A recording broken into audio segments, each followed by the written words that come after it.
L'équipe de coordination du projet COSO et celle de la Banque mondiale ont organisé du 19 au 23 janvier 2025 une mission de supervision des activités du projet en cours de réalisation dans le nord de la Côte d'Ivoire.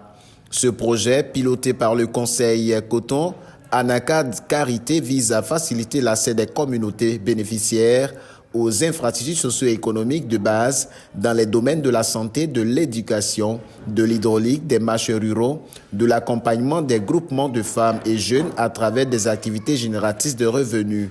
Cette tournée de suivi et d'évaluation a touché les districts du Zanzan, du Denguélé et des Savanes. Sur le terrain, à Gbélébon, à environ 2 km de la frontière Côte d'Ivoire-Guinée, on y trouve un périmètre maraîcher aménagé sur une superficie de 6 hectares, un projet dont bénéficient 62 femmes.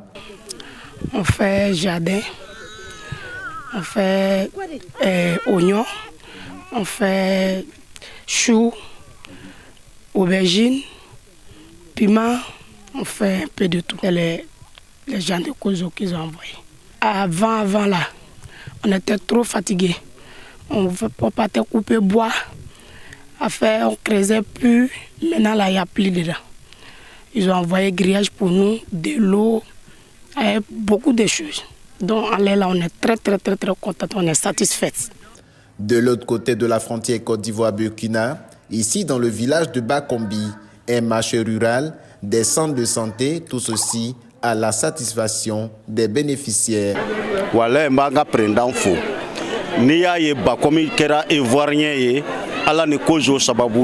Grâce au COSO, nous avons pu avoir un marché, nous avons pu avoir une activité génératrice de revenus concernant le sésame, nous avons pu avoir une école et grâce à d'autres partenaires, on a pu avoir une bonne voie.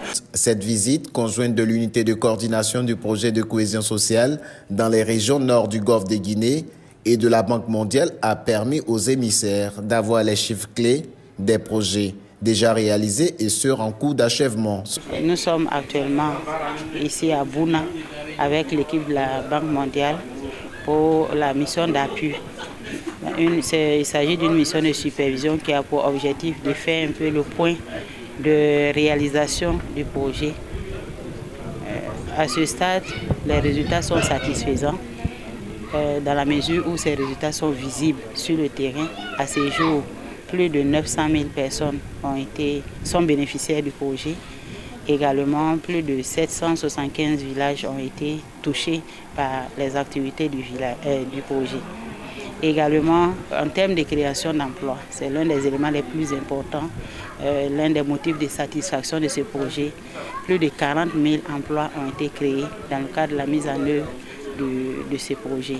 Chaque 6 mois au moins, on fait une mission de suivi pour voir comment les projets avancent, pour voir comment la Banque mondiale peut mieux appuyer l'avancement du projet. Ici, on est vraiment dans la bonne route pour atteindre notre objectif. Le projet COSO s'avère une solution idoine pour sortir les populations des régions du nord de la Côte d'Ivoire de la pauvreté. Depuis son démarrage en 2022 jusqu'au 31 décembre 2025, 917 infrastructures ont été réceptionnées, 729 en cours de réalisation, 43 392 emplois ont été créés en faveur des hommes, des femmes et des jeunes. Ces emplois sont répartis dans plusieurs secteurs d'activité.